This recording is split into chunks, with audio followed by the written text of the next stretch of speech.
Hello everyone and welcome. Today we're talking about how to pay off your student loan as fast as possible. If you were to log into your student loan servicer, you'd likely see one big dollar amount in one monthly payment. That would be the entirety of your student loan, but in reality, if you dig into it a little further, you'll see that it is likely made up of many smaller loans. The reason for this is because every year that you take out a student loan, it actually gets split into two. You get an unsubsidized and a subsidized. So if you go to school for the typical 4-year degree, you'd have 8 loans in total. That would be 4 subsidized and 4 unsubsidized. And these smaller loans are compiled together to make up that big dollar number that you see, and then they try to make it easy for you by giving you one monthly payment.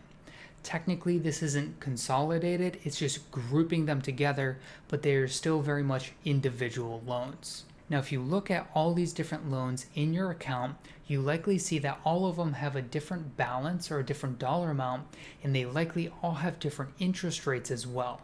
So when you make your monthly payment, what's actually happening behind the scenes is it's taking that dollar amount and it is paying the interest first on each of those 8 student loans, and then from there taking the rest and applying it split across those loans as well. So what this means is that you are making very incremental progress against the entirety of your student loan.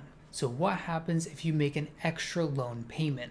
Well, by default, the same process applies. It takes that extra dollar amount and it splits it across all the different loans in your account.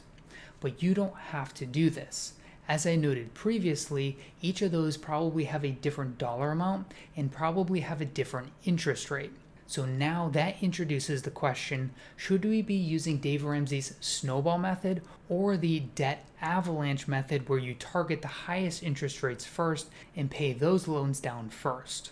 Now, before you watch this video, you may have just been thinking, I just pay a monthly payment and my principal goes down and eventually I'll pay it off. But as you start to understand more and how the loan is structured, it will give you that knowledge to be more efficient with your money. So let's dive into the numbers. I'm not going to dig too deeply into the debt snowball method where you start paying the smaller ones first and work your way up, but because this loan is already grouped together and you're given a monthly payment, the debt snowball method really doesn't apply here.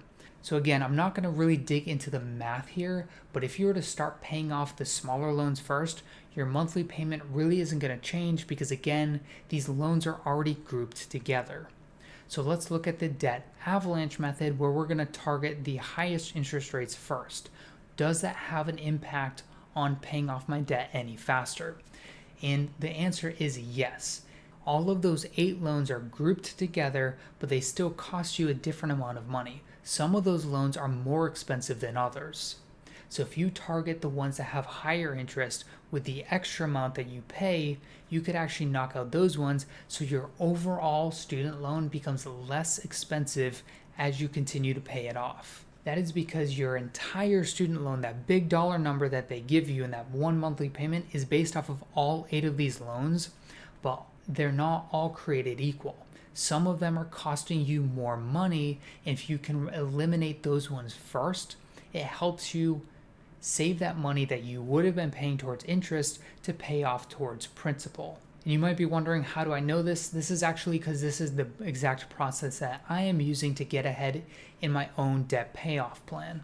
We are targeting the loans that have the highest interest first, so that way, once those are paid off, the loan itself in its entirety actually costs us less money every month in interest. Now, what we were seeing is that some of these loans cost us around 2% of interest, some of them were at 4%, and some of them were over 6%.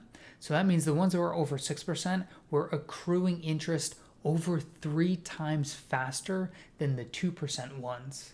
So that means if we targeted those 6% ones first, we'd be saving all that additional money that would have been going towards interest, and it now can be applied towards principal.